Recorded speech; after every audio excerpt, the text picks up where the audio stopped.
This is not a dream. Suddenly, Kate noticed the scar from her C-section shining in the light, as if to say, "Wake up from sneezing dream." Kate sat helplessly on the ground, unsure how to end this endless nightmare. Truly a nightmare dynasty. She had been pregnant many times, but an invisible curse always seemed to take the baby away as birth approached.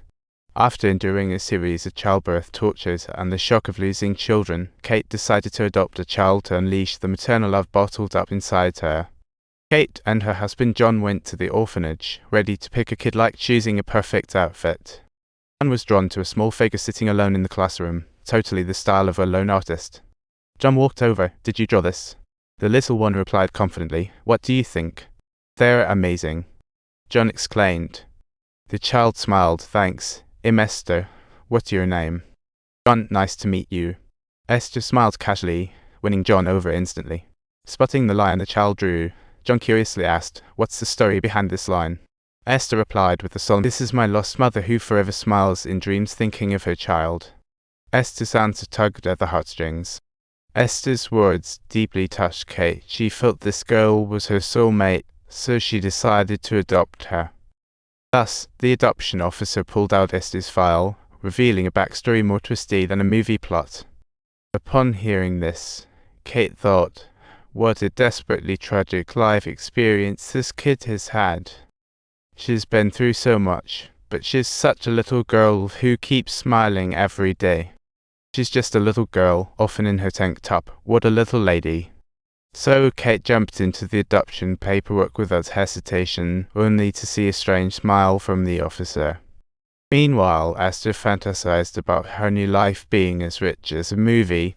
Too bad no one told her otherwise. Upon arriving home, she found that Kate was already a family with a son and a daughter, like a sitcom. Kate's daughter, Mina, was graceful as a swan, while her son Danny looked cold, almost giving the newbie the side eye. Esther didn't mind at all. She acted like a little angel, winning her parents' hearts in no time. She was always leaping into John's arms, showing off their close bond, making Danny all the more furious. Danny spotted Esther as the campus enemy and decided she'd have to throw down with her. Danny accidentally hit a pigeon while shooting, looking guilty. Esther, however, showed no mercy. Wow, look at Esther. She is indeed a truly deserving heartless warrior. Hurry and grow up so I can drive away from here, Danny thought dramatically. Speaking of new cars, Kate and her friends endlessly chatted about used car trading, practically running an ad campaign. "Hey, I sold my BMW 3 Series for $232,000. Whilst our used cars are always in high." Kate was completely oblivious to Esther's antics, still wrapped up in her sorrow of losing a child. She spread the child's ashes in the garden, planting white roses, thinking, white symbolizes hope. However, when Esther saw these flowers, tears streamed down her face. She suddenly felt a rush of maternal love. Both had lost a piece of themselves, but in that moment, they felt whole, as if participating in a symphony of souls. Soon, Kate emerged from her loss, raising Esther as if she were her own child. But on her first day of school, Esther dressed like a charming little lady, making Kate almost burst into laughter. Kate tried to advise her, maybe tone it down a bit. Esther replied seriously, "But I love this style." But the students at school weren't taking it easy. They treated her like a target right away.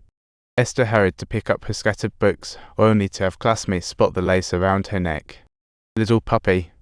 Esther screamed wildly, startling the class like a roller coaster. But the prankster girl wasn't fazed, continuing to mock her in class. "Look, a little puppy texted me. Let's see what she's wearing." The class burst into laughter. Esther silently vowed revenge. Back home, Esther locked herself in the bathroom, her emotions erupting like a volcano.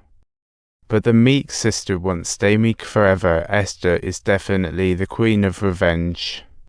The next day, while playing, Esther saw that chubby girl getting ready for the slide and instantly transformed into a superhero.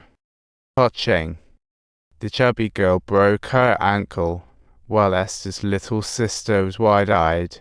This was just the beginner shock for sisterhood.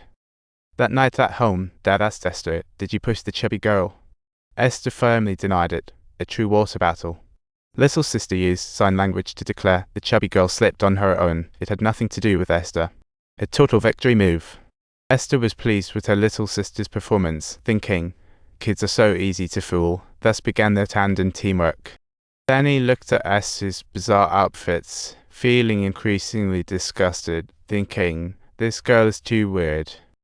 Why is she like this? Im laughed at because of her. Danny fumed, while Esther coolly shrugged it off. Listen, it's Tchaikovsky's classic. Not many hit this level. Kate exclaimed. If you enjoy my video, don't forget to hit that subscribe button. I promise you won't regret it.